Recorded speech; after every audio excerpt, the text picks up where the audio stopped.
সম্মানিত বন্ধুগণ, আসসালামু আলাইকুম। দূরে কাছে দেশে অথবা সে বাইরে থেকে কলিজার বন্ধুরা ঠিক এই মুহূর্তে যে যেখান থেকে বাস্তব জীবনের গল্প শোনার জন্য আমার সাথে জয়েন করেছেন আমি আপন। আর যে আপন জীবনের গল্পের 1398তম পর্বে আপনাকে প্রতিদিনের মতো স্বাগতম জানাচ্ছি। বন্ধুরা, আজ আমি আপনাকে শোনাবো রংপুরের ভাই মোহাম্মদ আশিক হোসেনের জীবনের এক আশ্চর্যজনক, কলিজা ফেটে যাওয়ার মতো করুণ বাস্তব জীবন কাহিনী। বন্ধুগণ, আজকের গল্পের টাইটেল বাসর রাতে তালাক। কেন রাত 3টায় স্বামী চিৎকার করে নববধূকে তালাক দিলেন। মানে এইটা এইরকম একটা ঘটনা, আমি আপনাকে জাস্ট নিশ্চিত করে বলতে পারি যে পুরো ঘটনা শুনলে আপনার হৃদয়টা ফেটে যাওয়ার মতো পরিস্থিতি হবে, মনের অজান্তেই চোখে জল আসবে এবং আপনি মনে মনে হাসবেনও। এমন ঘটনা হয়তো আপনি আপনার জীবনে আর কখনোই শোনেননি, তা আমি নিশ্চিত করে বলতে পারি। গল্প শেষে আমাদের রংপুরের ভাই আশিককে আপনি একটা মন্তব্য, একটা পরামর্শ লিখবেন কমেন্ট বক্সে, কারণ এই বেটা একসাথে অনেকগুলো জীবন নষ্ট করতেছে। আপনার একটা কমেন্টের মাধ্যমে হয়তো অনেকগুলো মানুষ একটা ভালো জীবনে পৌঁছাতে পারে। আমিও তাকে পরামর্শ দিয়েছি এবং আপনারাও গল্প শুনে তাকে একটা পরামর্শ দিবেন। ধন্যবাদ। সুপ্রিয় বন্ধুগণ, আসসালামু আলাইকুম। আমার নাম মোহাম্মদ আশিক রানা, আমার বাড়ি রংপুর। বন্ধুরা, আমি আমার জীবনের গল্পটা শুরু করার শুরুতে আপনাদেরকে আমার পরিবারের সম্বন্ধে জানিয়ে রাখি। আমার পরিবারে আমি আছি, আমার বাবা আছে, মা আছে, রয়েছে আমার দাদি দাদা সহ আমার ছোট একটা ভাই আর ছোট একটা বোন। আমরা টোটাল 2 ভাই 1 বোন। আমাদের পরিবারটা রংপুর শহরের কাছাকাছি কোনো এক গ্রামের এক নিম্ন মধ্যবিত্ত পরিবার। আমার বাবা পেশায় একজন ব্যবসায়ী। আমাদের এলাকাটাও কিছুটা প্রায় শহরের ছোঁয়া পেয়েছে। একদম গ্রামও না, একদম শহরও না, এমন একটা জায়গায় আমি ছোটোবেলায় জন্মগ্রহণ করি এবং সেখান থেকে আমার বেড়ে ওঠা। আমি শৈশব থেকে দেখে আসছি আমার বাবা চায়ের দোকান করে। চায়ের দোকানের পাশাপাশি বিস্কিট, চানাচুর, পান, সিগারেট এগুলো আমার আব্বা বিক্রি করতো। তো এটা যেহেতু শহরের কাছাকাছি, মোটামুটি ভালোই কাস্টমার আমার আব্বার দোকানে আসতো। এসব দেখে দেখেই আমার শৈশবের দিনগুলো কাটতে থাকে। আমার বাবা ছোটোবেলা থেকে আমাকে অসম্ভব রকমের ভালোবাসতেন। বাবার ভালোবাসা আমি আমার জীবনে সত্যিই ভুলতে পারবো না। বাড়িতে আমি কান্না করছি এমন খবর পেলে আমার আব্বা দোকান বন্ধ করে দৌড়িয়ে বাড়িতে ছুটে আসতো। আমার চোখের পানি আমার বাবা কখনো সহ্য করতে পারতেন না। আমার মা বলতেন যে আমাদের পরিবারে যত মানুষ আছে সবচেয়ে বেশি আশিককেই তার বাবা ভালোবাসে। বাবার এই আদর ভালোবাসা নিয়ে আমি একটু বেপরোয়া হয়ে পড়ি। পড়াশোনার জন্য যদিও আমার দাদা দাদি, আমার মা আমাকে কিছুটা শাসন করতো, কিন্তু বাবা আমাকে একদমই শাসন করতো না। আপনি শুনলে অবাক হয়ে যাবেন, আমি স্কুলে যখন রওনা দিতাম আমি বাবার দোকানে গিয়ে বসে থাকতাম। বাবা আমাকে একটাবারের জন্য বলতো না যে তুই স্কুলে যা, আমাকে লুকিয়ে রাখতো। মা মাঝে মাঝে বাবার দোকানে আমাকে খুঁজতে আসতো যে আমি দোকানে বসে আছি কিনা, কারণ আমার বাবা আমাকে প্রশ্রয় দিত, প্রচুর পরিমাণে প্রশ্রয় দিত।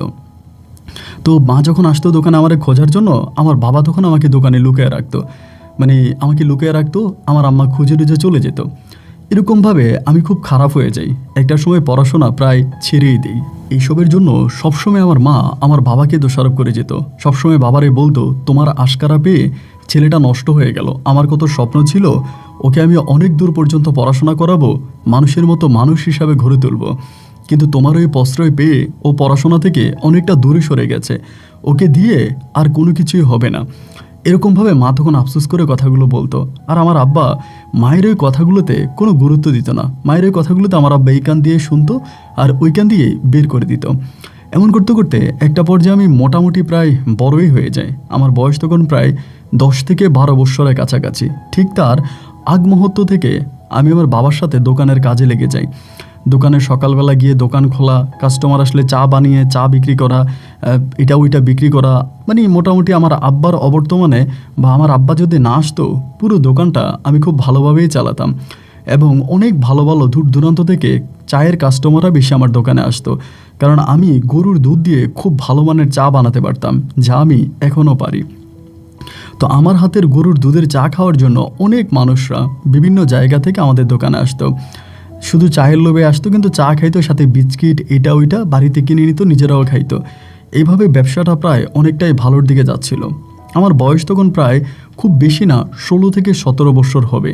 ওই বয়সে আমার আব্বা, কিন্তু আমি আমার বাবার বড় ছেলে, আমার বাবার কিন্তু বয়সটা একেবারেই বেড়ে যায়নি, একবারই যে আমার আব্বা বৃদ্ধ হয়ে গেছে ঠিক এরকম না। আমার আব্বা এখনও অনেকটাই ইয়াং। অনেকেই দেখলে মনে করে যে আমার আব্বার এখনও বিয়েই হয়নি, মানে আমার আব্বা এখনও বিয়েই করেনি। আব্বুর সাথে যখন বাইরে হাঁটতে যাই অনেকেই মনে করে আব্বু আমার বড় ভাই, এরকমটা অনেকে মনে করতো। তো আমার ওই বয়সে আব্বা হঠাৎ করে সিদ্ধান্ত নিল আব্বা বিদেশে যাবে, মানে এরকম হঠাৎ ভোরে ওই বয়সে। তো এই মা বাধা দিচ্ছে, দাদি বাধা দিচ্ছে, দাদা বাধা দিচ্ছে, আমার ভাই বোন সবাই বাধা দিচ্ছে যে এই বয়সে বিদেশ গিয়ে কী করবে। এবং আমার আব্বার একটা মানে ভালো দিকে বলবো, ভালো দিক ছিল, আপনি যদি কোনোভাবে আমার আব্বাকে এটা বলতেন আপনি তো বুড়ো হয়ে গেছেন, এটা বললে আব্বা খেপে যাইতো। আব্বা নিজেরই বুড়ো কখনোই মানতে চাইতো না, মানে আপনার বয়স হয়েছে এটা বললে আব্বা রেগে যাইতো। ফিটফাট জামা কাপড় পরতো, ক্যাপ পরতো, হাতে ব্রেসলাইট পরতো, সাদা জুতো পরতো, মানে এক স্টাইলিস্ট জীবনযাপন করতো আমার আব্বা। তো এই বয়সে এসে আব্বা হঠাৎ সিদ্ধান্ত নিল আব্বা বিদেশে যাবে।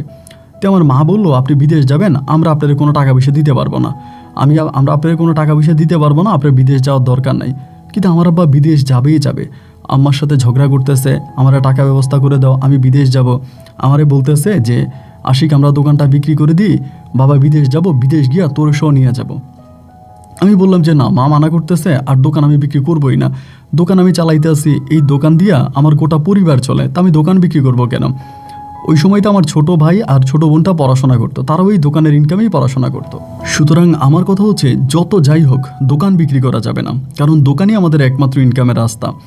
না, আব্বা দোকান বিক্রি করে দিবে, আমার সাথে ঝগড়া ঝাঁটি ঝামেলা, ঠিকমতো খাওয়া দাওয়া করে না, বাসায় ঘুমায় না, বাসায় থাকে না, মানে একরকম খারাপ অবস্থার মধ্যে চলে গেল। তো একদিন দাদি আমাদের সবাইকে ডাইকা বলল, ছোটোবেলা থেকে তোদেরকে তো ওই আশিকের বাবাই মানুষ করছে, এবং আশিকের বাবাই তো এই পরিবারের হাল ধরেছে। তো যেহেতু শখ হয়েছে বিদেশ যাবে, এখনও তো ওরে দেখলে অতটা বয়স মনে হয় না, ওই পাসপোর্টও করছে, তা ওরে বিদেশ যাইতে দে। আমার আম্মা মানা করে, আমিও মানা করি, দাদি তখন আব্বাকে সাপোর্ট দিল। তো এই দাদি যখন সাপোর্ট দিল, আমার আম্মা আবার আমার দাদির কথা মানে, দাদি কোনো কথা শুনলে আম্মা আবার এটা মানে প্রতিবাদ করে না। আম্মা তখন বললো আচ্ছা ঠিক আছে, আপনিও যেহেতু বলতেছেন আপনার ছেলে এই বয়সে বিদেশ যাইয়া উল্টায় ফেলবে, তো ঠিক আছে, কি উল্টায় তা আমরা দেখব। এবার মা আমারে বললো তাই দোকান বিক্রি করে দে। আমি বললাম দোকান বিক্রি করে দিব?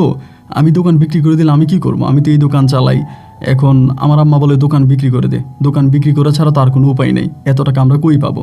তো এই দোকান বিক্রি করলে কিন্তু আবার বিদেশের টাকা হবে না, দোকান বিক্রি করার পরও অনেক টাকা লাগবে। পরে দোকান বিক্রি করার পরিকল্পনাতে গেলাম, তাই আমরা তখন দোকানটা বিক্রি করে দিলাম। দোকান বিক্রি করার পরেও আবার বিদেশ যাওয়ার জন্য তখনও প্রায় 3 লাখ টাকা শর্ট আছে। দেন বাকি টাকা কই পাবো? চায়ের দোকানে আর কয় টাকার মালই থাকে বলেন? তো এই বাকি টাকার জন্য আমরা সমিতি থেকে লোন নিলাম এবং এলাকার মানুষের কাছ থেকে ধার নিলাম, নিয়ে টিয়া বহু কষ্টের পরে আমরা আব্বাকে তখন মানে বিদেশের জন্য টাকা জমা দিলাম। তো বেশি দিন লাগে না, আমার আব্বা তখন বাহরাইন যাবে। বাহরাইন বলে একটা দেশ আছে, ওইখানে যাবে। তো ভিসার প্রক্রিয়া হতে খুব বেশি সময় লাগে নাই, আব্বা তখন চলে যাবে। সবার কাছ থেকে বিদায় আদায় নিল, সবাই আব্বার জন্য দোয়া দায়ী করলো, সবার কাছ থেকে আব্বা বিদায় নিয়ে আব্বা আরবের দেশ বাহরাইনের উদ্দেশ্যে রওনা দিল। তো ঠিক আছে, বাহরাইন যাবে, আমরাও আব্বার এয়ারপোর্টে দিয়ে আসছি, আব্বা চলে গেছে। ওইখানে যাওয়ার পরে বাহরাইন যাওয়ার পরে ঘটল মূল ঘটনা। বাহরাইন যাওয়ার পর আমার আব্বা বলতেছে যে আব্বার যে কফিল আছে ওইটা ভালো না। আব্বারে বলতেছে টাকা দেওয়ার জন্য, মানে খুব খারাপ আর কি, এক কথায় বলতে গেলে আব্বার ওইখানে কাজ কামের সুবিধা নাই এবং খুবই খারাপ অবস্থা। মানে 1-1.5 মাসের মতো ছিল, এমন একটা অবস্থা যা বলার মতো না। আব্বা ফোন দিয়ে বাড়িতে কান্নাকাটি করতো, আমি এখন কি করব, আমার চলার মতো কোনো উপায় নাই, আমার এখানে মারতেছে, মানে খুব মানে এক কথায় বলতে গেলে বাজে একটা বিষয় আমার আব্বা গেছে। তাই কষ্ট মষ্ট করে আমার আব্বা 7 মাসের মতো ছিল, অবৈধভাবেই ছিল। মানে মালিকের ওখান থেকে পালায়ে গিয়ে একটা রেস্টুরেন্টে চাকরি করে, বাঙালি একটা হোটেলে চাকরি করে। তো 7 মাসে মোটামুটি কিছু টাকা ইনকাম করে, এবং ইনকাম করার পরে 7 মাসের বাসায় মানে 7 মাসের মাথায় ওই আপনার ওখানকার পুলিশ আমার আব্বাকে ধরে ফেলে। তো আব্বার তো আইডি কার্ড নাই, লেবার কার্ড নাই, আব্বাকে ধরে আব্বাকে সফর জেলে দিয়ে দেয়। সফর জেল থেকে আমার আব্বা তখন বাড়িতে আসবে। ইতিমধ্যে আমার আব্বা বাড়িতে আসবে, আমার আব্বা সফর জেলে চলে গেছে, এইটা আমাদের এলাকার লোকজনের কানে কানে পৌঁছায় গেছে, সবাই জেনে গেছে আমার আব্বা বাড়িতে আসতেছে। এখন সবার কথা হচ্ছে আব্বা যে বাড়িতে চলে আসবে তাহলে আমাদের টাকার কি হবে? যারা টাকা ঋণ দিছে মানে ধার দিছে আমার আব্বারে, এখন তারা বলতেছে যে আমরা কি করব, ওই যদি হঠাৎ করে চলে আসে তাহলে কি হবে, আমাদের টাকা কে দিবে, আমরা টাকা কোথায় পাবো? মানে আমারে তখন মানে আমার আব্বা এখনও ফ্লাইটে আমারে তখন চাপা শুরু করছে বাড়িতে আসলে যাতে টাকা দেয়। তো আমার আম্মা তখন আমার গোপনে গোপনে পাঠাইলো, আশিক তোর আব্বারে তুই ওইখানে যাবি, গিয়া তোর আব্বারে নিয়া ঢাকা থেকে তোর আব্বারে নিয়ে বাড়িতে আসবি না, তোর আব্বারে নিয়ে তুই ডাইরেক্ট তোর বড় ফুফুর বাড়ি চলে যাবি। আমার একটা বড় ফুফু আছে, আমার আব্বার বড় বোন, ওনার বাড়ি আবার মানে ওনার আবার ফুফা নাই, ফুফা মারা গেছে, তো ফুফা আছে, ফুফা তো বোনেরা আছে, এবং তাদের আবার প্রচুর জায়গায় সম্পত্তি আছে, মানে তারা মানে খুবই পয়সাওয়ালা মানুষ। তো আমার মা বললো তোর আব্বারি নিয়ে তুই তোর বড় ফুফুর বাড়িতে চলে যা, আমাদের বাড়িতে আসিস না, কারণ বাড়িতে আসলেই ঋণের টাকার জন্য মানুষ ধরবে। তা আমি এয়ারপোর্টে আসছি, আব্বারে রিসিভ করছি, রিসিভ করার পরে আব্বারি নিয়ে আমি সোজা বড় ফুফুর বাড়িতে। পুরো গাড়িতে লঞ্চে বসে বসে মানে গাড়িতে বসে বসে আমার আব্বা কান্না করতেছে। আমি বললাম কান্না করবেন না, ভাগ্যে যা আছে তাই হয়েছে, এত মানুষ আপনাকে মানা করছে, সবার মানাকে অতিক্রম করে আপনি সেই গেলেন তো গেলেনই। তো যেহেতু গেলেনি, আর এটা নিয়ে এখন আর মন খারাপ করে লাভ নাই, যা হবার তা হয়ে গেছে, বাকিটা আল্লাহর হাতে, আল্লাহর উপরে ছেড়ে দেন।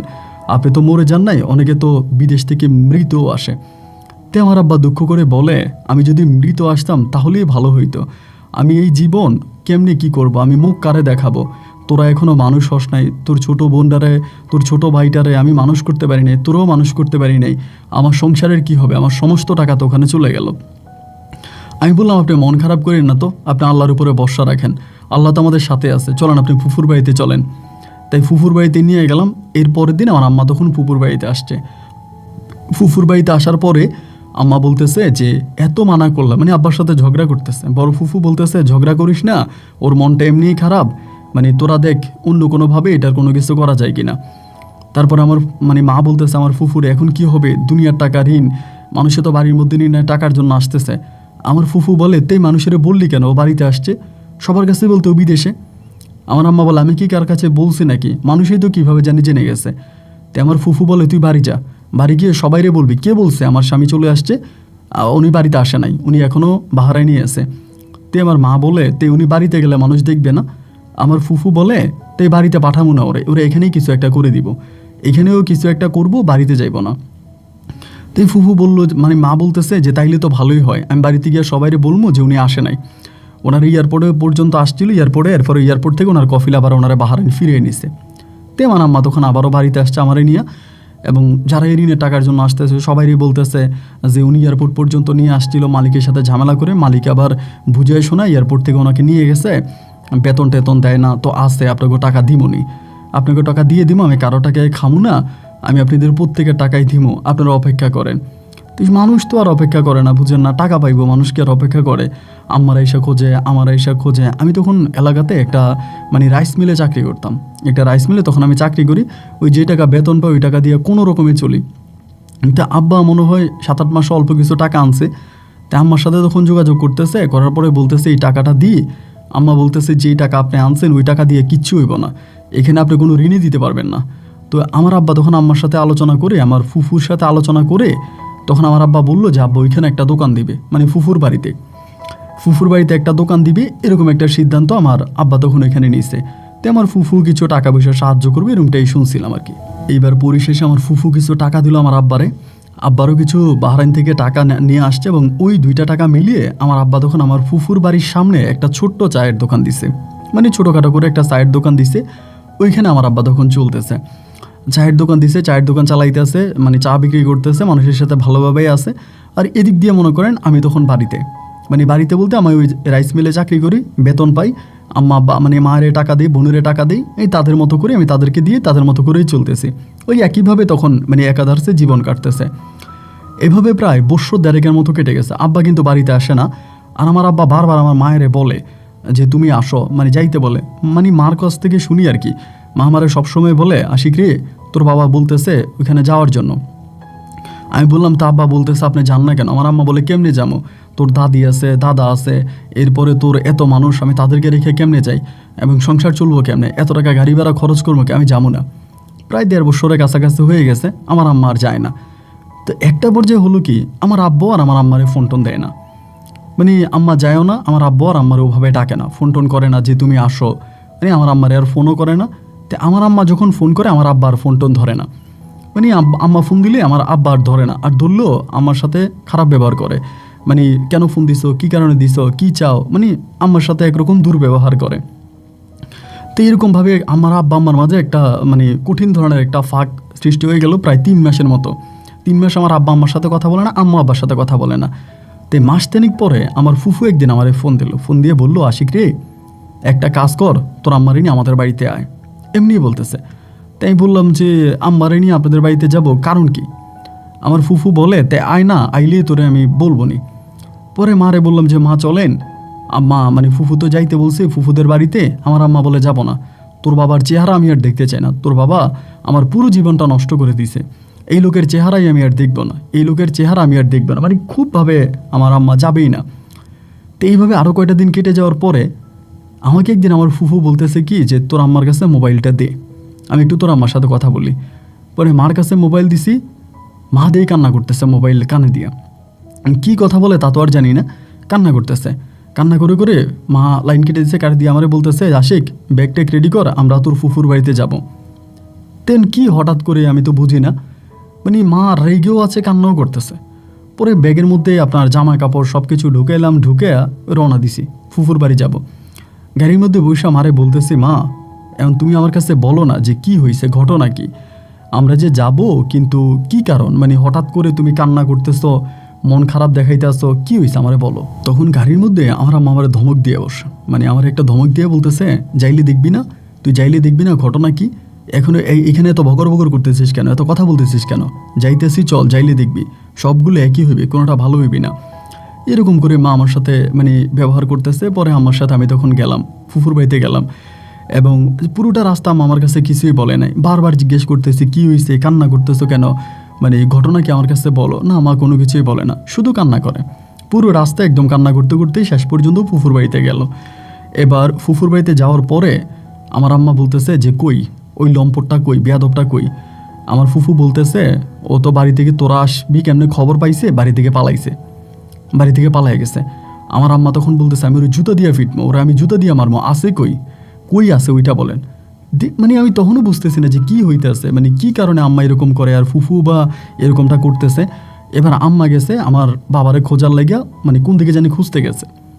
আমি ফুফুরে বললাম ফুফু মোবাইলে জিজ্ঞেস করলাম তাও বললা না, এখন বাড়িতে আসছি তাও তুমি আমার কাছে বলো না, ঘটনা কি। মা এভাবে ব্যাগ ট্যাগ নিয়া তাড়াহুড়ো করে চলে আসলো, কি হয়েছে, মানে কি কারণ আমি একটু শুনি তো, আমার কাছে একটু বলা যায় না, আমার কাছে একটু বলো। ফুফু আমারে বলতেছে কি আর বলবো, দুঃখের কথা, তোর বাবা আসলে খুব খারাপ মানুষ রে, তোর বাবা আসলেই খুব খারাপ। আমি তখন বললাম বুবু কি, মানে ফুফু কি করছে, দিয়ে আমার কাছে বলো তো আমি একটু শুনি কি করছে ফুফু। পরে বলে তোর আব্বা বিয়ে করছে। এটা শোনার পরে মনে হয় আমার মাথা আসমানটা ভেঙে পড়ছে, রে কী কয় আমার আব্বা নাকি বিয়ে করছে, কি বলেন আপনি, এটা আব্বা বিয়ে করছে। আব্বা বাহারেন গিয়ে এত টাকা মায়ের খেয়ে আসছে, আব্বা তো পাগলের মতো রাস্তা রাস্তায় ঘোরার কথা, বুবু হয়ে যাওয়ার কথা। আপনি কিছু টাকা দিলেন, আব্বার কাছ থেকে কিছু টাকা নিয়ে উনি দোকান দিল, দোকান চালাইবো, আর এই পরিস্থিতির মধ্যে আপনি বলতেছেন আব্বা বিয়ে করছে, এটা কী ধরনের কথা। ফুফু আমারে বলতেছে আমি যা বলতেছি ঠিকই বলতেছি, তোর আব্বা বিয়ে করছে, এখানে বিয়েটা মহিলারে বিয়ে করছে। আমি তো তখন আব্বার উপরে রেগে গেলাম যে এত খারাপের খারাপ আমার আব্বা কেমনে করলো। ফুফু তখন আমারে বলে আমি তো শুধু শুধু আমার ছোটো ভাইরে খারাপ কই, তোর মায়েরও দোষ আছে, ওই এতদিন ধরে তোর মায়েরে কইতাছে আসার জন্য আসার জন্য আসার জন্য, তোর মা আসে না, আসে না কেন, তোর মার আসা দরকার ছিল না। তাই আমি বললাম যে ফুফু ঘটনা কীভাবে ঘটলো, বলে ঘটনা কি, তোর আব্বা যেখানে দোকান দিছে ওই দোকান থেকে মহিলার বাড়ি কাছে, দুপুরে যাইতো, খাওয়া দাওয়া করতো, ঘুরতো ফিরতো, মহিলার মেয়ে আছে ছেলে আছে, তারা এসে বাজার সাজার নিয়ে যাইতো, এমনি সামনে মোটামুটি মহিলার সাথে লাইন হয়ে গেছে, মহিলার জামাই নেই, এখন লাইন হয়ে পরে মহিলারে বিয়ে করে ফেলছে। আজকে বিয়ে করছে অনেক মাস, আমি তোদেরকে বারবার বলতেছি আসার জন্য, তোরা আসিস না। আমি তো শুনে ভাই এটা কী ধরনের কথা বলেন, এরকম একটা অবস্থার মধ্যে পারিবারিক অভাব অনটন টেনশন ডিপ্রেশন এর ভিতরে আমার আব্বা এইরকম একটা ঘটনা ঘটাইলো, এটা কি মানার মতো কথা, এটা কেউ মানবে বলেন। মানে সবাই তো তখন খুব মন খারাপ করে ফেললো যে এটা আব্বা কেমনে করলো। আমরা ওখানে মানে পুরো রাত কাটাই দিলাম, সারা দিন কাটাই দিলাম, আমার আব্বার আর কোনো খোঁজ খবর পাইলাম না। এভাবে প্রায় 2 দিন কেটে গেছে, আমার আব্বা দোকানেও আসে না, দোকানেও খোলে না। পরে আমার ফুফু দোকানে তালা টালা ভেঙে, ভিতরে তো অনেক খাবার টাবার আছে, যেহেতু চায়ের দোকান পরোটি মোটি আছে, এগুলো নষ্ট হয়ে যাবে সব কিছু, তখন আমার মানে ফুফু তখন সব কিছু মানে ঘরে নিয়ে নিছে বা বিক্রি করে দিছে। এইভাবে 4 দিন পর্যন্ত আমরা ওইখানে ছিলাম, কিন্তু 4 দিনে আমার আব্বা একটা বারের জন্য আসে নাই। আব্বা যে কই চলে গেছে এটা আল্লাহ মালুম, আল্লাহই ভালো জানে। তারপরে আব্বারে না পাইয়া আমার এদিক দিয়ে আবার দাদা দাদি বাড়িতে, ছোট ভাই বোন বাড়িতে, আমার আম্মা বলে চল জায়গা, এখানে আর বসে থাকে কী করবো। আমার ফুফু তখন, আমার মা তখন আমারে নিয়ে ফুফুদের বাড়ি থেকে চলে আসে। আসার পরে আম্মা সারাদিন কান্না করে, মানে প্রতিটা দিন কান্না করে, কান্না কান্না কান্না। এমন করতে করতে প্রায় আপনার অনেকগুলো দিন পরে, মানে মাসখানিক এর মাঝে কেটে গেছে, মাসখানিক পরে একদিন আমার আব্বা আমারে কল দিছে একটা নতুন নাম্বার থেকে। আমি রিসিভ করছি, আব্বা আমারে বলে আশিক ভালো আছিস, আমি গালাগালি শুরু করছে মোবাইলে, মানে বেয়াদব টিয়াদব বলে যা মুখ থেকে আসতেছে আব্বারে তাই দিয়ে গালাগালি করতেছি যে তুমি খুবই খারাপ, তুমি এটা কেমনে করলা, কিভাবে করলা, তোমার বিবেক একটা আবার বাধা দিল না, মানে যত পারতেছি আব্বার সাথে মিসবিহেভ করতেছি। তেন আব্বা বললো তুই যে ফ্যাক্টরিতে কাজ করিস আমি ওইটার সামনে আছি, তুই কি একটু আসবি? তে আমিও মানে একদম রাগ হয়ে আইসেই মনে করেন ফ্যাক্টরির সামনে আমার আব্বার কলার চাইপা ধরছি যে তোরা মাইরে ফেলামো। আর এখানে আশেপাশে অনেকগুলো লোক আসছে, এসে সবাই ছুটে দিছে। দেওয়ার পরে আমার আব্বা আমার হাতে 50,000 টাকা দিতেছে। তাই টাকা দিতেছে দেখে আমি অবাক হয়ে গেলাম যে টাকাটা কেন দিতেছ? বলে টাকাটা নিয়ে যা, এই টাকাটা নিয়ে যা, আমার কাছে শেষ কয়টা টাকা ছিল এটা দিয়ে গেলাম, আর আমি হয়তো আত্মহত্যা করব, মারা যাব, তোরা আমারে মাফ করে দিস। তখন ভাই ভিতরের মধ্যে একটা মানে মুচুর দিয়ে উঠলো যে এটা কী ধরনের কথা, মারা যাবে। রাগটা মোটামুটি ঠান্ডা হয়ে গেল। আমি বললাম তুমি এই কাজটা কেমনে করলা? তুমি বাহারাইন গেলা, বাহারাইন থেকে তুমি আইলা এবং মায়ের খেয়ে আসলা, এদিকে দুনিয়ার ঋণ, মানুষ ঘর বাড়ি ভেঙে নিতেছে, মানে মায়ের গায়ে হাত তুলতেছে, দাদা দাদির সাথে খারাপ ব্যবহার করতেছে, এমন অবস্থার মধ্যে তুমি কেমনে পারলা এই সময় বিয়েটা করতে? তোমার বিবেক কি আব্বা একটা আবার বাধা দিল না? তুমি এরকম পাগল কেমনে হইলা? আমার আব্বা তখন বলতেছে আমি কেমনি বিয়ে করছি, কোন পর্যায়ে গিয়ে বিয়ে করছি এটা একমাত্র আমিই জানি, এটা না আমি কাউরে বুঝাইতে পারবো না কাউরে বলতে পারবো, এটা কাউকে বলার বা বোঝানোর ভাষা আমার নাই। আমি শুধু একটা কথাই বলে আমি পরিস্থিতির শিকার, এবং এই পরিস্থিতি আমাকে বাধ্য করছে বিয়ে করার জন্য। তোরা যদি পারিস আমার মাফ করে দে, আর যদি না পারিস তাইলে আর কি করার। এই কথা বলে আব্বু চলে যাচ্ছে। আমি হাত ধরছি, ধরে বললাম বাড়ি চলেন। আব্বা বলে না আমি বাড়ি যাব না। আমি বললাম বাড়ি চলেন আমার সাথে বাড়িতে গেলে কোনো সমস্যা নেই, আপনি চলেন। আব্বা যাইতে জানা, তারপরও জোর করে আমি টাইনা টুইনা বাড়িতে নিয়ে গেছি। তো আমার ছোটো ভাই ছোটো বোন ওরা সবাই মিলে আব্বারে জড়ায় টড়ায় ধরছে। আব্বা যেদিন গেছে ওই দিন রাতে আমাদের বাড়িতে মানুষ হাজির টাকার জন্য, এবং এলাকার মেম্বার সহ আসছে। আসার পরে আমি সবাইকে বললাম, আমি কিন্তু বলি না যে আব্বা মানে ফুফুর বাড়ি থেকে আসছে, আমি বললাম আব্বা বিদেশ থেকে মাইর খেয়ে আসছে, এত মাস আমার আব্বা যেই কোম্পানির আন্ডারে কাজ করছে ওই কোম্পানি আমার আব্বাকে 1 টাকাও বেতন দেয় নাই, 1 পয়সাও বেতন দেয় না। আব্বা একেবারে শূন্য হাতে, জিরো হাতে বাড়িতে ফিরে আসছে। এখন আমার আব্বার অবস্থা খুব খারাপ। আপনার আমার আব্বার কাছে টাকা চাই তো কোনো লাভ নাই, আমার আব্বার কাছে এখন টাকা নেই, আব্বা টাকা দিব কোত্থেকে? আব্বা তো পুরো মাইর খেয়ে আসছে। তো এলাকার চেয়ারম্যান মেম্বার তারা সব বৈশা বললো যে ঠিক আছে আশিক তো ভালো কথাই বলছে, ওরা বাপ ইনকাম করে টাকা টুকা আপনাদেরকে দিব, আপনারা মানে এতটাই ঝামেলায় যায়েন না, ওরা টাকা দিব, একটু অপেক্ষা করেন। তো গ্রামবাসীও তখন মোটামুটি একটু শান্ত হলো যে চেয়ারম্যানের কথা শুনে। এবার মানে শান্ত হইলেও কতদিনের জন্য, সপ্তাহখানিক পরে আসতেছে, 5-6 দিন পরে আসতেছে, টাকা দেন, টাকা দিব কোত্থেকে, টাকা তো দেওয়ার লাইন নেই। এরকমভাবে কয়েকদিন পরে আমার আম্মা একদিন আমার একটা কথা বলতেছে যে তোর আব্বা যে একটা বিয়ে করছে ওই বউরে দেখছিস তুই? আমি বললাম না আমি তো দেখি নাই। আমার আম্মা বলে বিয়ে তো করছে, এখন আইনত তো সে বউ, তারা তো নাকি তালাকও দেয় নাই। এখন তোর আব্বা বলতেছে ওই মহিলারা বাড়িতে আনার জন্য, তুই কি বলিস? আমি বললাম এটা আমারে জিজ্ঞেস করে লাভ কি, আব্বা যদি বিয়ে করেই থাকে এখন এটা তুমি জানো তুমি আনবা কিনা।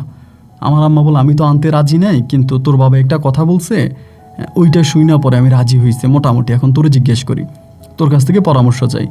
আমি বললাম তো তুমি যদি রাজি হয়ে থাকো তাহলে আমার পরামর্শ দরকার কি? আমার আম্মা বলেন আমি কিভাবে রাজি হয়েছে, কোন প্রেক্ষিতে রাজি হয়েছে এটা তো শুনবি তুই। আমি বললাম তো বলো কী হয়েছে, কেমন রাজি হইলাম? মা তখন বলতেছে আমরা তো ঋণে গ্রস্ত, 2 লাখ টাকা আমাদের ঋণ আছে, এবং এই 2 লাখ টাকা না দিলে আমরা বাড়িতেও থাকতে পারবো, আমাদের ঘর বাড়ি সব ভেঙে নিয়ে যাবে। এখন তোর বাবা বলতেছে ওই মহিলা নাকি তোর বাবারে বলছে যদি মহিলার ঘরে উঠে তাহলে মহিলা 2 লাখ টাকা দিব।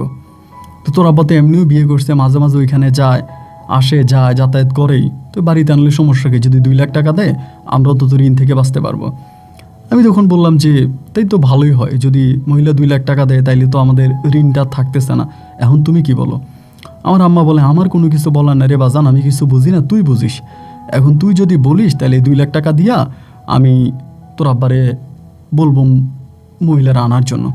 তাই আমি বললাম আম্মা আমার মনে হয় কি যে তুমি ওই মহিলারা নিয়ে আসো, বিয়ে যেহেতু আব্বা করেই ফেলছে, ঋণের জ্বালায় বাড়িতে থাকতে পারি না, ঘর থেকে বেরোইতে পারি না, রাস্তাঘাটে মানুষে ধরে টাকা খোঁজে, টাকা চায়, খুব একটা খারাপ অবস্থার মধ্যে চলে গেছি।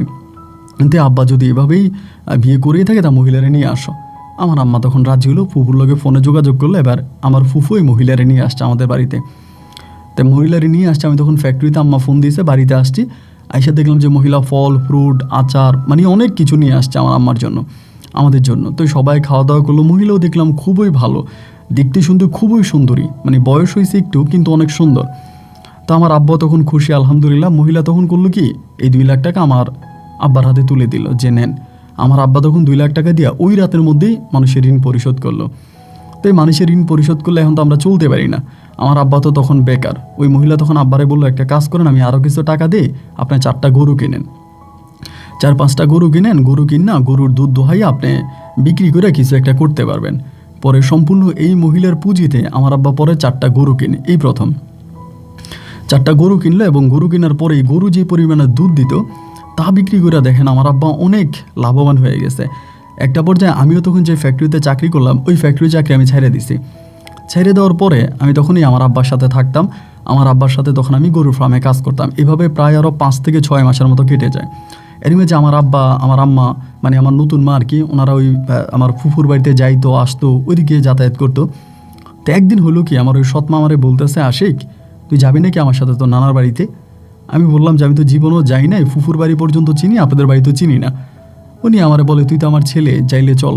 আমি, তোর আব্বা নাকি যাইবো না, তোর আব্বা কাজ কামে ব্যস্ত, তোর নিয়ে যাবো। আমি বললাম তাহলে তো ভালোই হয়, চলেন ঘুরে আসি। আমার আবার ফুফুর বাড়ি ভালো লাগে, পাশে ছোট খাল আছে, দেখতে শুনতে সুন্দর, মানে একটু, মানে আমাদের বাড়িটা একটু ঘনবসতির মতো আর কি, ঘর ঘর ঘর, মানুষ গেজ গেজ করে। কিন্তু ফুফুর বাড়িটা একটু গ্রাম্য টাইপের, নদী আছে, তারপরে হচ্ছে আপনার ফসলি মাঠ আছে, একটু মোটামুটি ভালো জায়গা। তাই আমি বললাম যে ঠিক আছে আমি যাব। পরে আমার সৎ মায়ের সাথে এই প্রথম আমি আমার মানে সৎ মায়ের বাপের বাড়িতে রওনা দিলাম। তো বাড়িতে গেলাম, যাওয়ার পরে আমরা যে মাত্র ঢুকতেছি এমন সময় হঠাৎ করে মানে পুতুলের মতো সুন্দর একটা মেয়ে, একদম সাদা, আইসেই ধরেন আমার সৎমারে জড়ায় ধরছে।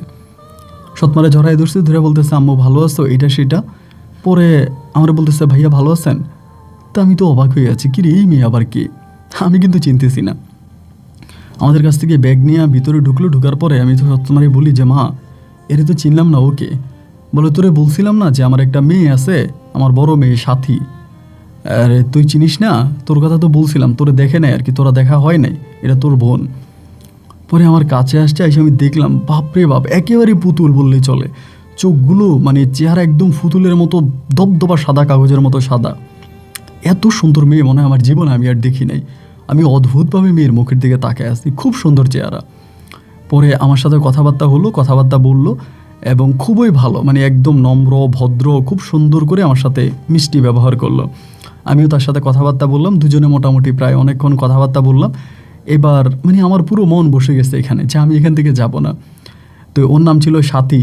সকালবেলা আমার মনে আছে, আমি যখন মানে শুয়ে থাকতাম, সকালে এসে আমার ঘুম থেকে উঠাইতো, চলেন নদীতে যাব, মাছ ধরবো। তো আমি ওর সাথে সকালবেলা ঘুম থেকে উঠতাম, মানে ও আমার নিয়ে যাইতো। এরপর ওদের বাড়ির পাশে নদী আছে, নদীতে যাইতাম, মাছ ধরতাম। এরপরে আবার ওই সময় তালের সময় ছিল, তাল গাছ থেকে তালের পিঠা বানাইতাম। এরপরে বর্ষার সময় তো মাছ ছিল, বিলে মাছ ছিল, বিলে মাছ ধরতাম। আবার পুকুর বাড়ি কাছে ছিল, পুকুর বাড়িতে যাইতাম। পুপু আবার আমার খুব আদর করতো, মানে আমার বুকে ঝরায় ধরতো, আদর করতো। পুকুর বাড়িতে আমার ফুফাতো ভাই বোনরা ছিল, ওগুলোর সাথেও দুষ্টামি মানে করতাম। মানে এমন একটা অবস্থা হয়েছে, আমার আম্মার সৎমা বলতেছে যে চল আমরা চলে যাব। আমি বলে আমি আর যাব না।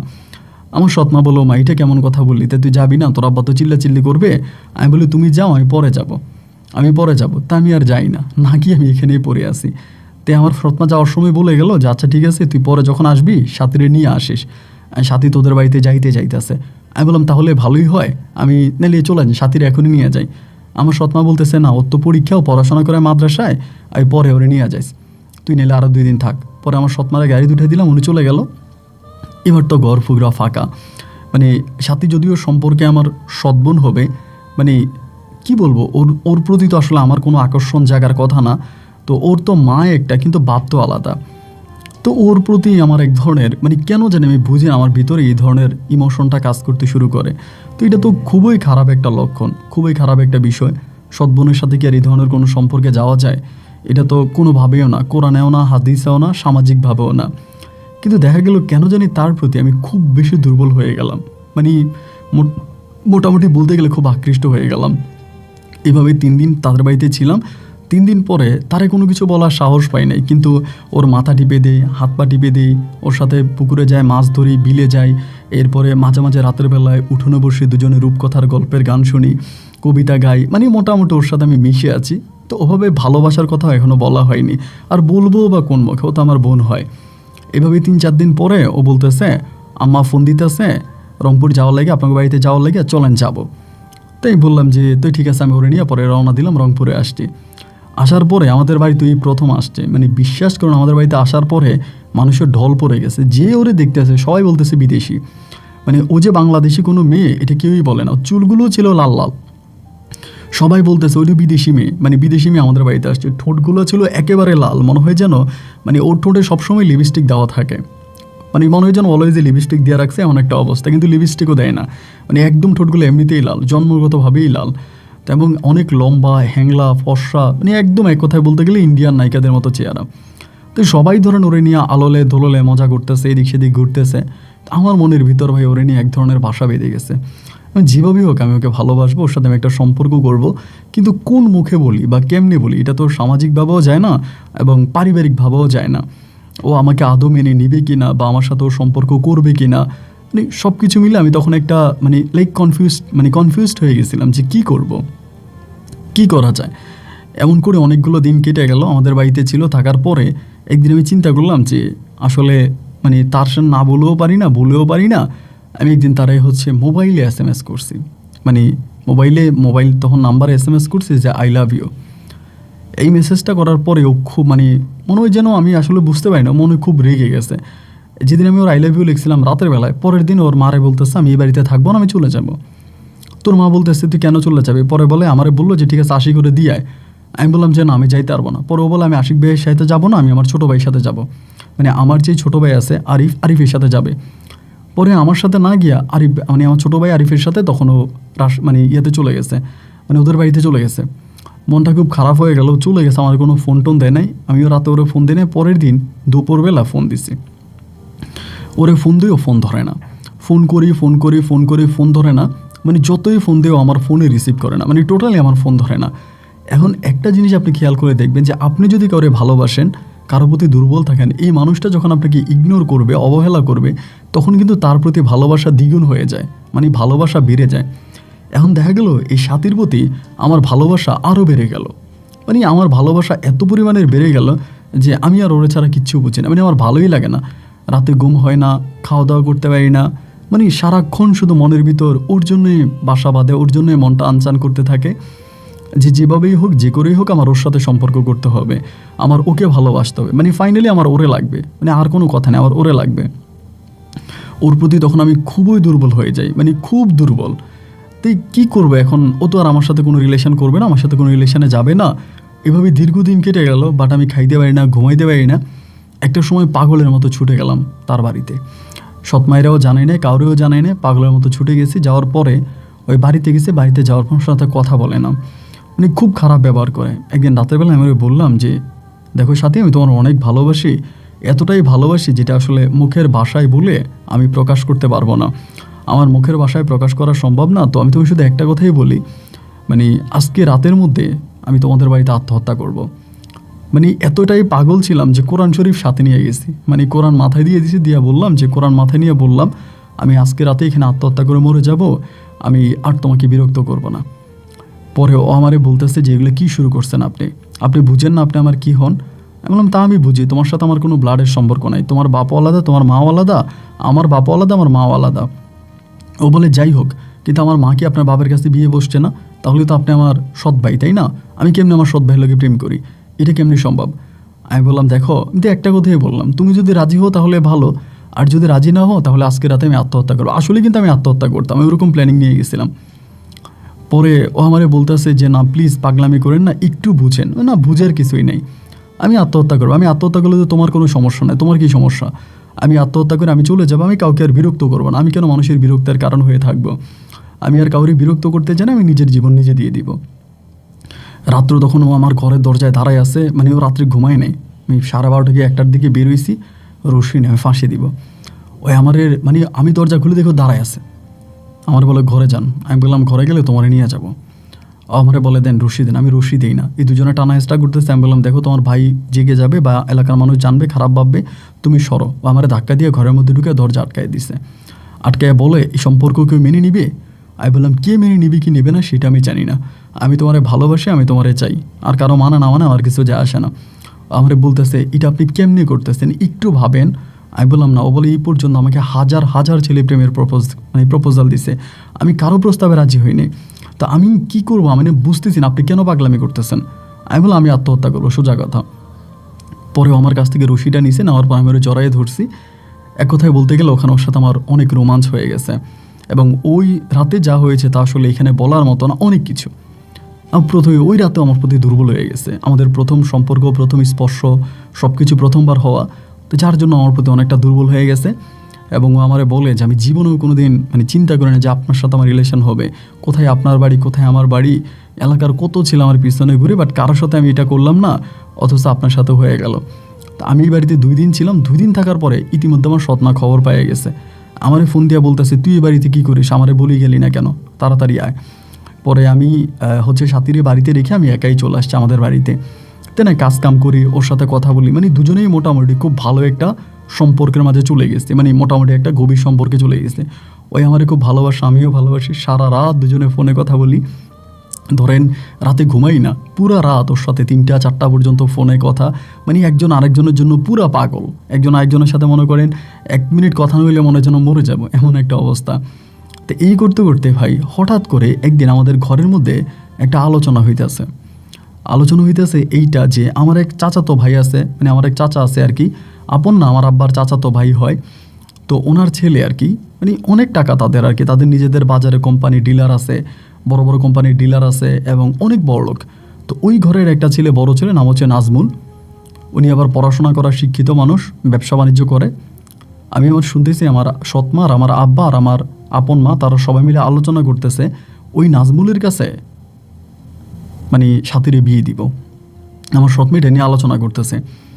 তো এইটা শুই না, আমি সাথে সাথে সাথীরে ফোন দিলাম, ফোন দিয়ে বললাম সাথী এমন এমন ঘটনা। সাথী আমার বলে এই জন্যই তো আম্মা আমারে বলতেছে যে 2-3 দিনের ভিতরে কাজটা সব কিছু নিবিড় কইরা ঘর বাড়িগুলো ঠিক করার জন্য আম্মু জেনে কারে নিয়ে আসবে।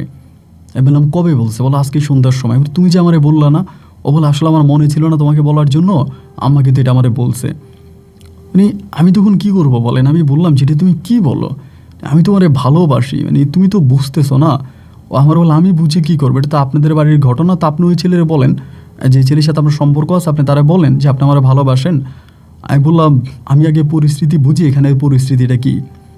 এইভাবে 2 দিন পরে আমার আম্মা একদিন আমারে বলতেছে যে সৎমা বলতেছে না এই রে আশিক রে, ওই তো নাজমুল ভাইয়েরে নিয়ে আমি একটু বাড়িতে যাব। আমি তো জানি যাওয়ার কারণটা কি, তাই বললাম যে কেন যাবেন, মানে যাওয়ার কারণ কি।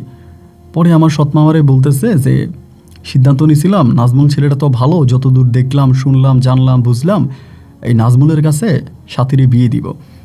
মানে আমি শুনেই তখন এক কথায় বলতে গেলে মানে জায়গার মধ্যে মনে হয় আমি বেহুশ হয়ে যাবো, এমন একটা অবস্থা। তা আমি আমার সৎমারে বললাম যে নাজমুল এতটাই ভালো, আপনি অল্প দিনে বুঝে গেলেন। বলে না সবাই তো বললো ভালো, আর সাথী বাড়িতে আসছে, সাথীরে দেখছে, পছন্দ করছে, নাজমুলের বাবা মা সবাই আমার হাতে পায়ে ধরতেছে, কান্নাকাটি করতেছে, তারা এই জন্য আমি যাব।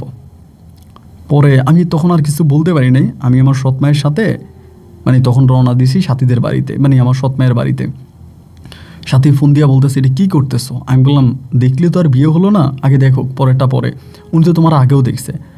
পরে নাজমুল ভাই গেল, নাজমুল ভাইয়ের আব্বা আম্মা সবাই গেছে, এই পরিপ্রেক্ষিতে সবাই গেছে। যা করছে কি আমার সামনে কথাবার্তার এক পর্যায়ে নাজমুলের মা হঠাৎ করে কী করলো, চাচি সাথীরে তো আংটি পরাই দিছে, সাথী কান্না করে দিয়েছে, কান্না করে দিয়ে সাথী এখান থেকে মানে বেরিয়ে চলে গেছে রুম থেকে।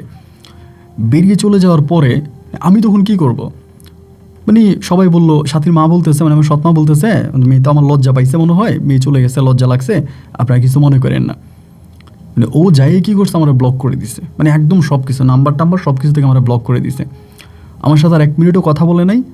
রাত হয়ে যাইতেছে, সৎমা বলে যে চল আমরা চলে যাব। আমার সৎমা, নাজমুল ভাইয়ের মা বাপ, নাজমুল ভাই সহ আমরা আবারও সিএনজি নিয়ে বাড়িতে চলে আসতেছে। পরে আমি ওর নাম্বারে বারবার কল দিতেছি, নাম্বারও বন্ধ, হোয়াটসঅ্যাপও বন্ধ, মানে সব কিছু থেকে আমাকে ব্লক করে দিয়েছে, মানে কোনো জায়গায় আর আমি ওর কোনো কানেকশন পাইতেছি না, সব কিছু থেকে ব্লক করে রাখছে। ব্লক করে রাখার পরে আমি শেষ পর্যন্ত কি করব, মানে আমি কোনো উপায় বুদ্ধি পাইতেছি না। মানে প্রায় 3 দিন হয়ে গেছে, দিক দিয়েও ধরেন বিয়ের কথাবার্তা পাকাপোক্ত হয়ে যাইতেছে, যেহেতু আংটি পরায় দিয়ে আসছে, বিয়ের দিন তারিখ ঠিক করে ফেলবে। আর দিন তারিখ ঠিক করতে তো ঝামেলা নাই, কারণ আমার সৎমা তো বাড়িতেই আছে, যে কোনো সময় তারা বিয়ের দিন তারিখ ঠিক করবে। তো একদিন রাতের বেলায় নাজমুল ভাই বাজার থেকে আসতেছে, আমি ওনারা ডাক দিয়েছি, আমার সম্পর্কে বড় হয়, ডাক দিয়ে আমি আলাদাভাবে ডাক দিয়ে বললাম নাজমুল ভাই আপনি যেই সাথীরই বিয়ে করতে চাইতেছেন, সাথীর তো সমস্যা আছে, সাথে ওই এলাকার একটা ছেলের সাথে প্রেম করে। আমি আমার কথা বলি না, কারণ নাজমুল ভাই যদি আমার আব্বা আমারে বলে দেয় তাতে আরও বড় কেলেঙ্কারি হয়ে যাবে। আমি যে সাথী ওই এলাকার এক ছেলের সাথে প্রেম করে, তাদের দুজনের খুব গভীর রিলেশন, এখন সাথী তো ওই ছেলের ছাড়া অন্য কাউরে বিয়ে করবে না। এটা বলার পর নিয়ে বলো, তো এটা তুই জানলে আমার আগে বললি না কেন? তো আগে বলা দরকার ছিল। আচ্ছা ঠিক আছে, আমি এটা ঠিক করে নিব, এটা বলে উনি চলে গেছে। ভাই উনি এদিক দিয়ে গেছে, সাথে আমার সৎমারে ফোন দিছে, মানে আমার কাছ থেকে বেরোয় সৎমারে ফোন দিছে। সৎমারে ফোন দেওয়ার পর আমার আব্বা আমারে ফোন দিছে, তুই কই আসস? আমি বললাম বাজার থেকে আসতেছি, রাস্তায়, তাড়াতাড়ি বাড়িতে। বাড়িতে যেয়ে দেখি বিশাল দলবাল, আমার আব্বা আম্মা সৎমা সবাই বসে আছে। এই তুই এটা কেমনে করলি, কিভাবে করলি? আমার আব্বা আমারে মানে মারতে আসতেছে, আমাকে মারবে। ওই সময় কিন্তু আমার আব্বার গরু মোটামুটি 20-30টা হয়ে গেছে। আমার আব্বা বিশাল গরুর ফার্মের মালিক। আমার আব্বার আন্ডারেই তখন 8-10 জন লোক কাজ করে, এমন একটা অবস্থা। আমার আব্বা আমারে মারতে আসতেছে, তোর এত বড় সাহস, এটা তুই কেমনে করলি, এটা তুই কী কারণে করলি? আমি কিচ্ছু মানে আর বলতে পারি না। সারাটা রাত আমি সাথীর নাম্বারে কল দিতেছি, ওর নাম্বার টাম্বার সব ব্লক। সকালবেলা আমি আরও দেখিয়া নাজমুল ভাইরে ধরছি, ধরে বললাম ভাই আপনারা গোপনে একটা কথা বললাম, আপনি এটা সবার কাছে জানাই দিলেন। উনি বলে ওই মেয়ের সাথে আমার কথা হয়েছে, ওই মেয়ের সাথে কারো সম্পর্ক নাই। আমি বললাম তার নাম্বার বন্ধ, আপনার সাথে কেমনে যোগাযোগ? বলে আমি তার ভাইরে ফোন দিয়ে তার সাথে কথা বলছি। তুই উল্টাপাল্টা কথা বললি কেন, তোর সমস্যা কি? তোর সুন্দর সৎবন্ধে বিয়ে করে ফেলতেছি এই জন্য? আমি কিছু বলি নাই। কিরে ওই কি ওর ভাইয়ের নাম্বার দিয়া নাজমুল ভাইয়ের সাথে কথা বলো, অথচ আমার নাম্বার ব্লক করে রাখছে। মানে আমি আর বুঝতে পারতেছিলাম না। পরে রাত মানে দিনটা কোনো রকমে পার করছি। দুপুরের পরে আমি আবারও আরতে তখন খাইতে বসছে। আমি বললাম নাজমুল ভাই খাওয়া শেষ করেন, আপনার সাথে জরুরি কথা আছে। খাওয়া শেষ করে আসছে, আমি ডিরেক্টলি বলে দিয়েছি যে এই ঘটনা, আমি তো সাথীরে ভালোবাসি, সাথীর সাথে আমার রিলেশন আছে। প্রমাণ দেখাইতে শুরু করলাম, মোবাইলে একসাথে ছবি উঠানো, এক রুমে থাকা এবং মোটামুটি গোপনীয় যত ছবি আছে ওইগুলো দেখাইছি। এখন এগুলো দেখানোর পরে উনি আমারে বলতেছে যে তুই কি মনে করিস, মানে তুই মনে করিসটা কি? এই বলে আমার একটা থাপ্পড় মারছে। মাইরা বলে বেয়াদব, তোর বিবেকে বাধা দিল না, এটা তোর সৎবোন, তুই কেমনে তোর সৎবোনরে বিয়ে করবি? এই বেটা বেয়াদব, এলাকার মান সম্মান নষ্ট করবি তুই? এগুলো আমারে দেখাইছিস ভালো, আর কাউরে দেখাইস না। আমি বললাম মানে এসব দেখার পরও আপনি বলতেছেন আপনি সাথীরই বিয়ে করুন? উনি বলে হ্যাঁ, কারণ আমাদের বিয়ে ডেট হয়ে গেছে, দিন তারিখ হয়ে গেছে। আমার মাথায় তখন আসমান ভেঙে পড়ছে। আমি তখন কি বললাম কি বাড়িতে আসতেছি, আমি বাড়িতে আসতেছি। ইতিমধ্যে উনি আবার ফোন দিয়ে আমার আব্বারে সব বলে দিছে, নাজমুল ভাই সম্ভবত আর কি আব্বারে বলে দিছে। বাড়িতে আসছি, ধাপ করে আব্বা আমারে গরুর রশিদ আমার হাত বাইতে ফেলছে। হাত বাইদা গরু ঘরে বাইদা আমাকে কুকুরের মতো পিটাইতে আছে। মানে কি পরিমাণের পিটাইতে আছে ভাই, আমি আপনাকে বলে বুঝাইতে পারবো না। আমি আব্বারে বলতেছি আমার এইভাবে কেন মারতেছেন, আপনি হয় আমারে মাইরে ফেলেন, যদি এতই মারতে ইচ্ছে করে আপনি আমার মাইরে ফেলেন, এইভাবে আমার কষ্ট দিন, আমি সহ্য করতে পারি না। মানে আমার গরুর মতো পিটাইতে আসেনি, এইভাবে মানুষে মারে না। মাইরা টাইরা আমার কি করছে, তখন আমাদের বিল্ডিং দিছি, কিন্তু আমরা উপরে টিন নিচে দিয়া বিল্ডিং দিছি। বিল্ডিং ঘরের মতো নিয়ে আমার বাঁধছে। আমার মাও তখন কিছু বলে না, আমার সৎমাও কিছু বলে না। আমার ওখানে বাইদা রাখছে, শিকল দিয়ে আমার হাতে পায়ে বাইদা রাখছে, মোবাইল টোবাইল সব নিয়ে গেছে, প্রচুর টর্চার করতেছে আমাকে। ইতিমধ্যে বিয়ের দিন তারিখ তারা নিয়ে চলে আসছে, শুক্রবারে বিয়ে, তখন ছিল বুধবার, সামনে একদিন আসছে বৃহস্পতিবার, শুক্রবারে তারা আপাতত কয়েকজন একটা মাইক্রোবাস নিয়ে যাবে, বিয়ে করে বউ নিয়ে চলে আসবে, এরকম খবরাখবর পাইতেছে। আমার বোনটা আবার আমাকে সাহায্য করতেছে, আমার ছোটো বোনটা, মানে পরিবারে কী হচ্ছে না হচ্ছে ইনফরমেশনগুলো কালেক্ট করে আমাকে দিতেছে যে ভাইয়া এটা হইতেছে। ভাই তখন আমার মনে হইতেছে যে আমারে এভাবে করতে আমি মরে যাবো, মানে আমি বিষ খাবো, আমি ফাঁসি দিব, যে আমি আর যাই করি আমি সাথীর ছাড়া বাঁচবো না। আমি সাথীকে অসম্ভব রকমের ভালোবাসি। সাথী যদি আমার জীবনে না থাকে বা আমি যদি সাথীকে না পাই, তবে আমার জীবন আমি রাখবো না। আমি বারবার সবার কাছে বলতেছি যে আমি সাথীরে হারাইলে আমি মরে যাব, আমি সাথীকে ভালোবাসি, আমি সাথীরে পেতে চাই, সবার কাছে বলতেছি, কিন্তু কেউ আমার কথার কোনো দাম দেয় না। মানে আমি যে একটা মানুষ চিল্লে বলি, আমার কথার কোনো ভ্যালু কোনো মূল্য কারো কাছেই নাই। সবাই আমার সাথে দুইটায় মানে খারাপ করে ব্যবহার করে। এরকম করেই ধরেন সময় কাটতে অনেকগুলো দিন ইতিমধ্যে কেটে মানে আপনার এই বুধবারে কেটে গেল। বৃহস্পতিবার রাতের বেলায়, শুক্রবারে তারা যাবে, বৃহস্পতিবারে রাতের বেলায় রাত 3টার দিকে, 2টা কি 3টার দিকে বৃহস্পতিবারে আমার সৎমা আমার ঘরে আসছে। এই পর্যন্ত আমার সৎমা, শুধু আমার বাবা ছাড়া কেউ আমার ঘরে আসে নাই। আমার সৎমা এসে আমার বলতেছে যে আমার এসে বলে সাথী কই, এমনি। আমি বললাম সাথী কই এটা আমি কেমনে জানি? উনি দাব করে আমার পা ধরে ফেলে, পা ধরে বলে তোর বাবারে তোর পায়ে ধরে তোর কাছে জীবন ভিক্ষা চাই, আমার ইজ্জতটা ভিক্ষা চাই, আমার ইজ্জতটা মারিস না। কালকে সকালে বরযাত্রী নিয়ে আমি বিয়েতে যাব, তুই ওরা কই লুকাইছিস? আমি বলতেছি আমাদের তো ঘরের মধ্যে আজকে 2 দিন আটকাই রাখছেন, আমার কাছে কোনো মোবাইলে নাই, কেন কী হয়েছে? তখন আমি জানতে পারি সাথী ঘর থেকে পালাইছে। আমি তখন একটা হাসি দিলাম, আলহামদুলিল্লাহ আলহামদুলিল্লাহ আলহামদুলিল্লাহ, সাথী ঘর থেকে পালাইছে, মানে ভালো হয়েছে, খুব ভালো হয়েছে, এর থেকেও বড় কিছু আর হতে পারে না। ওই সাথী ঘর থেকে পালায় গেছে মানে সব ঠিক আছে। কই গেছে তা তো আর কেউ বলতে পারে না, আমিও বলতে পারি না, সাথীর মাও বলতে পারে না, মানে কেউই বলতে পারে না। আয় হায়, সকালবেলা নাজমুল ভাই, লোকজন সবাই বাড়িতে, এবার আমারও তখনও বাইদা রাখছে, আমার বাঁধন কিন্তু ছাড়তেছে না। আইরে দুই পরিবার মাঝে ঝগড়া, নাজমুল ভাইয়ের আব্বা আমার আব্বার সাথে ঝগড়া করতেছে, আমার আব্বা নাজমুল ভাইয়ের আব্বার সাথে ঝগড়া করতেছে, আমরা কি করব, মেয়ে পালায় গেছে। নাজমুল ভাইয়ের বাবা বলতেছে, তোর ছেলের সাথে মেয়ে লাইন আছে, এটা বলস নাই কেন, এটা আগে কেন বললি না, তোর ছেলের সাথে মেয়ে লাইন থাকার পরেও আমার ছেলের সাথে মেয়ের বিয়ে ঠিক করলি কেন, এটা আমার আব্বারে বলতেছে। আর আমার আব্বা বলতেছে, আমার ছেলের সাথে ওই মেয়ের কোনো লাইন নেই। তাই নাজমুল ভাইয়ের বাবা বলতেছে, তাইলে তুই ছেলের এইভাবে গরু রশি দিয়া বাইদা রাখলি কেন, কেন বাইদা রাখলি? মানে এমন অবস্থা হয়ে গেছে, আমি আমার মতো করে আসি। যাই হোক, সমস্যা কি, এবার খেলা জমক, সাথী তো পালায় গেছে। বিকেল হয়ে গেল, একবার নাজমুল ভাইয়ের বাবা বলে, থানায় যাব, মামলা দিব, চেয়ারম্যান ডাকবো, মেম্বার ডাকবো, তুই কেমনি এই কাজ করলি, এই দুই ফ্যামিলির মাঝে ঝগড়া। বিকেলবেলা কি আপনার আসরের টাইমে আমার মা এসে আমার বাঁধন খুলে দিছে, আমার জন্মদাতা মা, আমার মা এসে আমার বাঁধন খুলে, খুললা কেন, আমার বাঁধন তো খোলার দরকার নেই। আম্মা বলে, তাড়াতাড়ি যেমনে পারস সাথীরে খুঁজা বের করে আন। আমি বললাম, তোমার কাছে কি মনে হয়, যারে আমি ভালোবাসি তারে আমি খুঁজাই না নাজমুলের কাছে বিয়ে দিব? ওর যদি আমি কোথাও পাই, আমি তো নিজেই ওরে বিয়ে করব। আমার আম্মা বলে, আস্তাগফিরুল্লাহ, নাউজুবিল্লাহ, এমন কথা বলিস না রে বাবা, আমরা মুসলমান মানুষ, এটা তোর বোন। আমি বললাম, ধুরো বোন, কেমন বোন, ওর সাথে আমার কোনো রক্তের সম্পর্ক নাই। আমার আম্মা বলে, আল্লাহ তোর জীবনেও মাফ করবো না, তুই জাহান্নামে যাবি। আমি বললাম, বাদ দাও তো, আমি জাহান্নামে গেলে যাব, তা তোমার কি?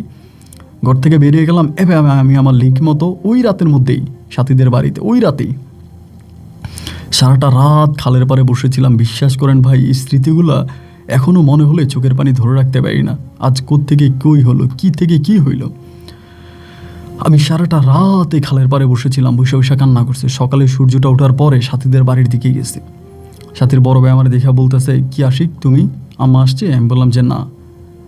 পরে মানে সাথী মানে ছোটো হয় উনি, পরে আমি বললাম যে সাথী কই? বলে, সাথী তো পালাইছে, জানো না?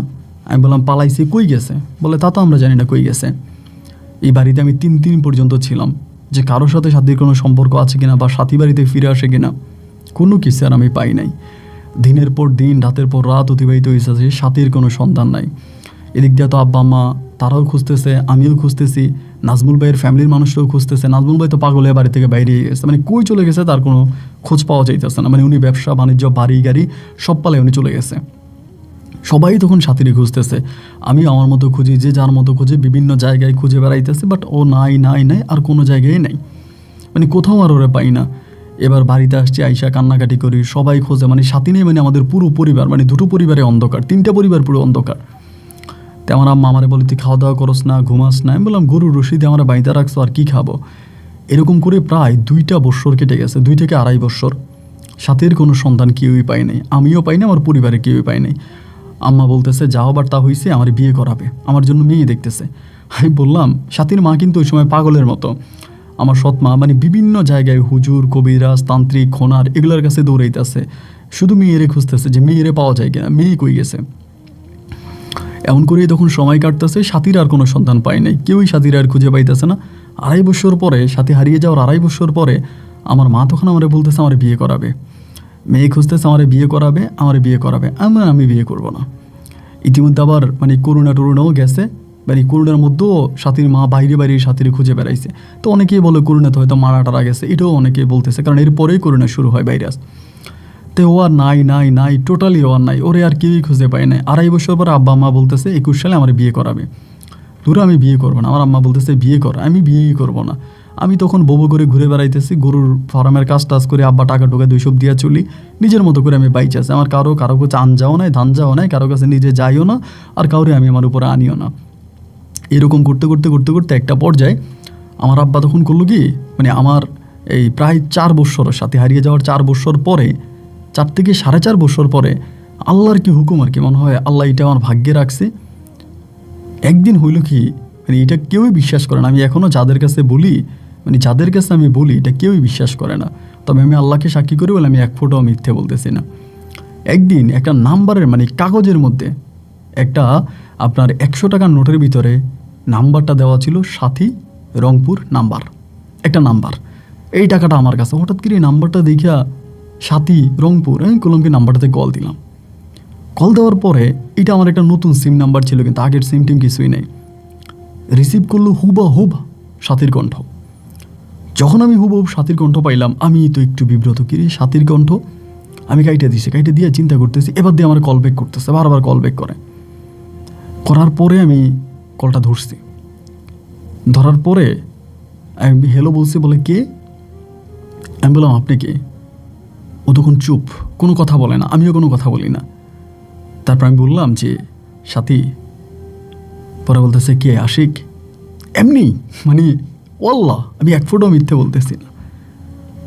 আমি বললাম, আমারে বলে ও আমার নাম্বারটা কে দিছে জানি, তুমি এখনও আমার পিছনে এরকম করতেছ? আমারে বলে। আমি আর কেমনে ধরে বললাম তুমি টাকা দিয়ে নাম্বার পাইছি, সেটা আর বলি না। না বলার পরে আমি বললাম, সাথী কোথায় আসো? বলে যেহেতু আমার নাম্বার পাইছো, আমি কোথায় আছি সেটাও জানো, জিজ্ঞেস করতেছো কেন? আমি বললাম, না কোথায় আসো একটু শুনি না, তোমার মুখেই শুনি। বলে ঢাকাতে। আমি বললাম কী করো? বলে কি করব, যা করার তাই করি। আমি বললাম সাথী একটাবার কি দেখা করা যায়? আমারে বলে না, আমি চাই না তোমার সাথে আমার আর কখনো দেখা হোক। আমি বললাম সাথী প্লিজ অন্তত একটা বার দেখা করি, যা হবার তা তো হয়েছেই, তাই না? একটা বার কি দেখা করা যায় না? আমার বলে তাহলে আমার বাসাতে চলে আসো। আমি বললাম বাসাটা ঠিকানা বলো। ধাপ করে আমার ঠিকানা বলে দিল। মানে এটা যে কীভাবে ঘটলো আমি এখনও এর কোনো দেশগুলো পাই না, মানে এখনও বুঝতে পারিনি এটা কেমনে কি। ওই রাতের মধ্যে ভাই আমি রওনা দিছি ঢাকার উদ্দেশ্যে। ঢাকায় যাওয়ার পরে ওর ঠিকানা অনুযায়ী বাসায় গেলাম, যাই দেখি 3 মেয়ে আছে, ও আছে, ও সবাই একটা অফিসে চাকরি করে, একটা অফিসে যে কাজ করে। ওরে দেখে আমি চিনতে পারি না, এত মোটা হয়েছে বলার মতো না, প্রচুর মোটা হয়ে গেছে। মানে কি বলবো, পড়ে আমি ওর ওইখানে যাই বলি যে সাথে আমি টাকার মধ্যে তোমার নাম্বার পাইছি, ও বিশ্বাস করে না। আমার বলে তুমি মিথ্যা বলতেছ, তুমি আমার টাকার মধ্যে নাম্বার পাও নাই, তোমার নাম্বারটা অন্য কেউ দিচ্ছে। আমি বললাম না আমি টাকার মধ্যে নাম্বার পাইছি। এখন অন্য কে দিবে ওইটা আপনারা পরে বুঝতে পারবেন, যেটা শুনলে অবাক হয়ে যাবেন। এরপরে আমি বললাম যে ঠিক আছে।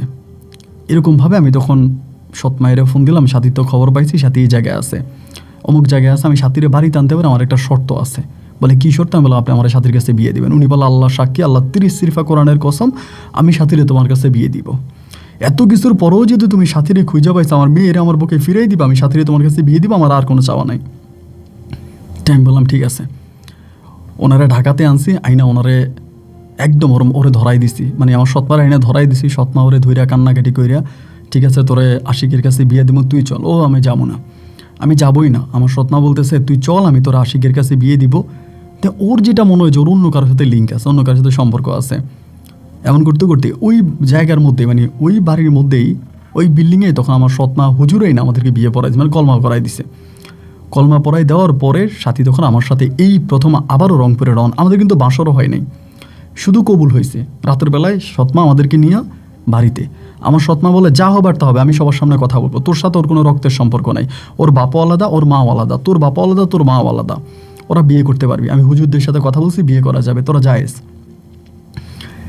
এই হলো মূল ঘটনা। সাথীরে নিয়ে যখন আসছি পরের দিন দুপুরবেলা আসার পরে সাথী জানি কেমন খালি কান্না করতেছে। মানে ও আমার সাথে, মানে গাড়িতে আমি ওর শরীরে দিল, হাত সরাইয়া দেয়। মানে ওর দেখে মনে হচ্ছে যে ওর ভিতরে কিছু একটা চলতেছে, মানে কিছু না কিছু একটা আছে।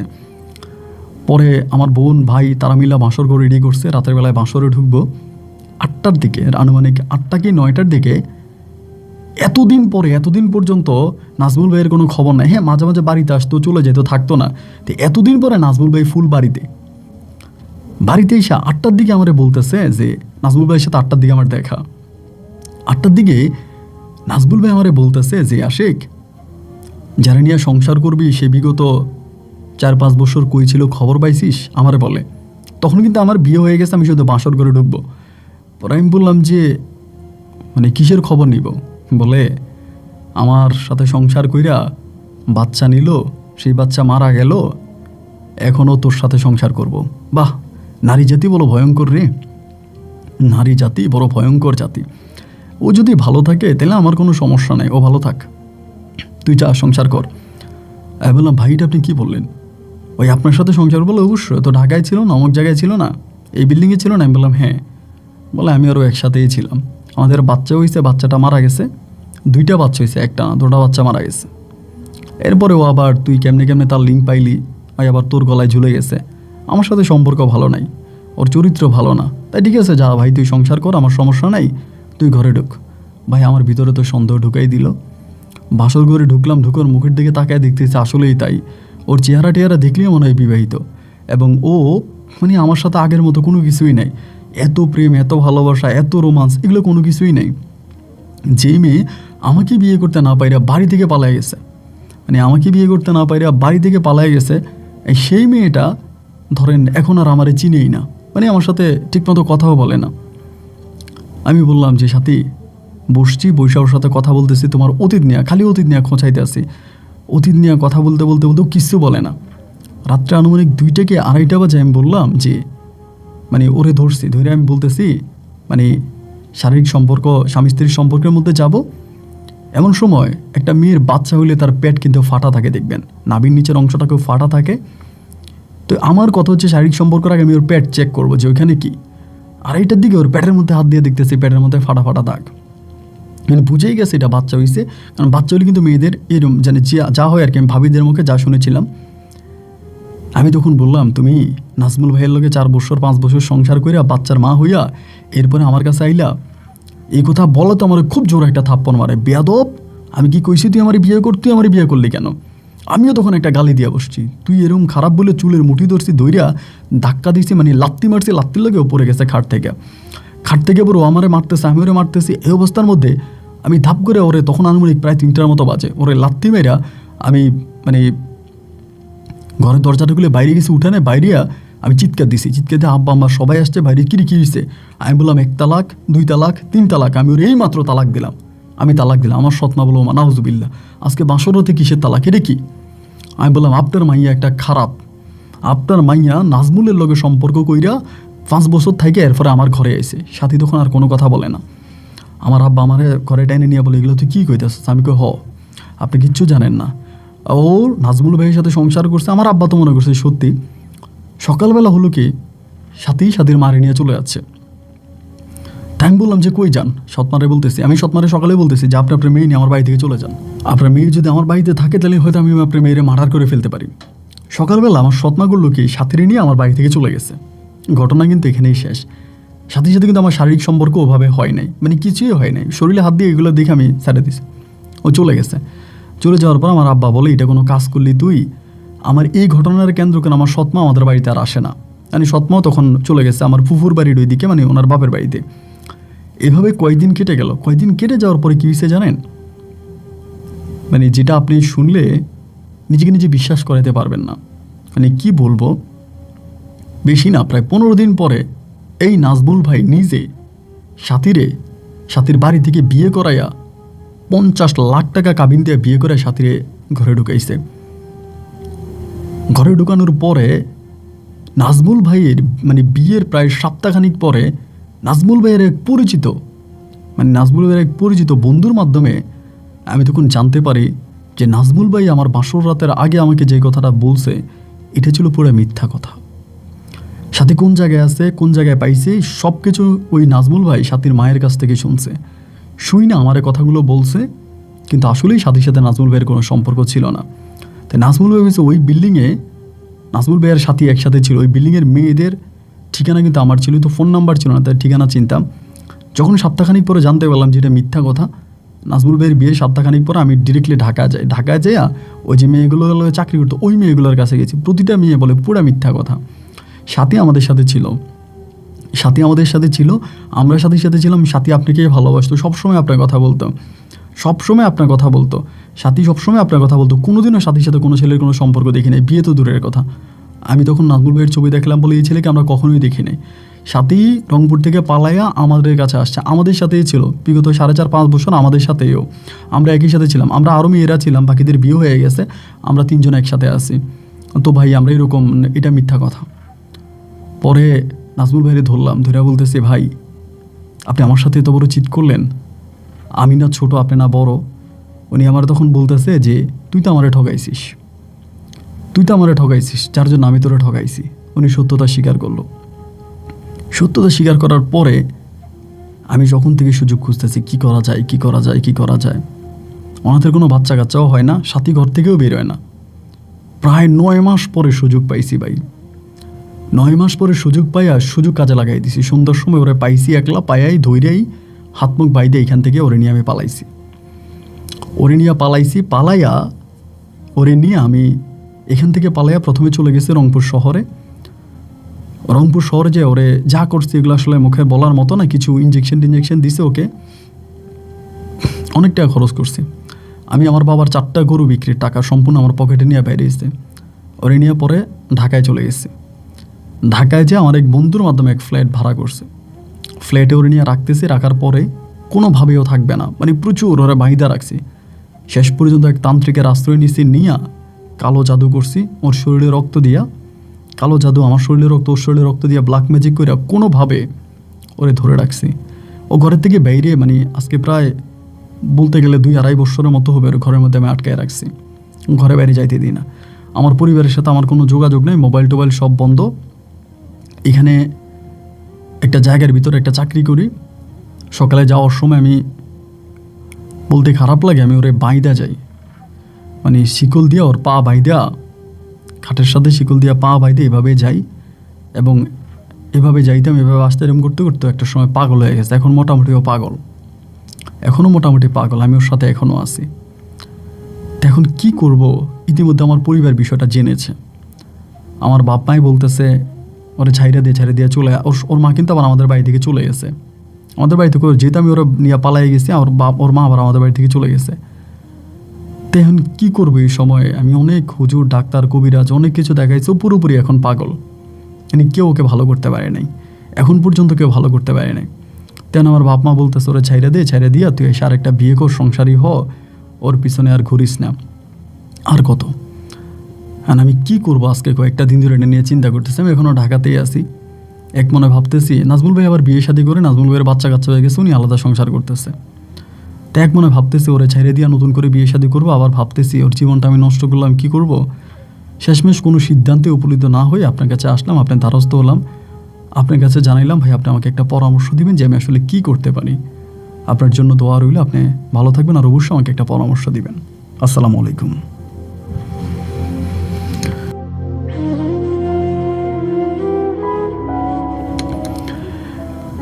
গ্রাম বাংলার মানুষ একটা কথা বলে, কান নিয়েছে ছিলে, তুমি চিলের পিছনে দৌড়াইলা ভাই, কানে হাত দিয়া দেখলে না তোমার কান আছে কি নাই। যে সময় কানে হাত দিলা সে সময় মাইলকে মাইল দৌড়ে চলে আসলা। আশিক ভাই কানে হাত দিয়ে ঠিকই দেখছে, তবে সেটা অনেক লেট করে ফেলছে। এরপরে সে যা করছে, সাথীকে ওই পরিবার থেকে তুলে নিয়ে আসা, নিজের রক্ত ওই মেয়ের রক্ত দিয়ে ব্ল্যাক ম্যাজিক করে তাকে পাগল বানিয়ে দেওয়া, তার উপর আরও অনেক টর্চার হয়েছে, ওগুলো নাই বলি, যেহেতু উনি এখন ওনার সাথে সংসারে আছে। খুব কষ্ট হয়েছে আমার। হাইরে জীবন, জাস্ট চিন্তা করি জীবন কোথায় থেকে শুরু হলো। নাজমুল আশিক ভাইয়ের বাবা বিদেশে গেল, একদম শূন্য হাতে ওখান থেকে ফিরে আসলো, কিছুই ছিল না। সেই থেকে আজকে ওর বাবা বিশাল এগ্রো ফার্মের মালিক, বিশাল বড় ফার্ম আছে ওনাদের, বিশাল গরুর ফার্ম, সবচেয়ে বড় গরুর ফার্ম ওদের রংপুরে আশিক ভাইয়ের বাবার। বড় বড় কোম্পানির লোকেরা ওদের বাড়ি থেকে দুধ সংরক্ষণ করতে যায়, সকালবেলা দুধের জন্য ট্রাক লাগে।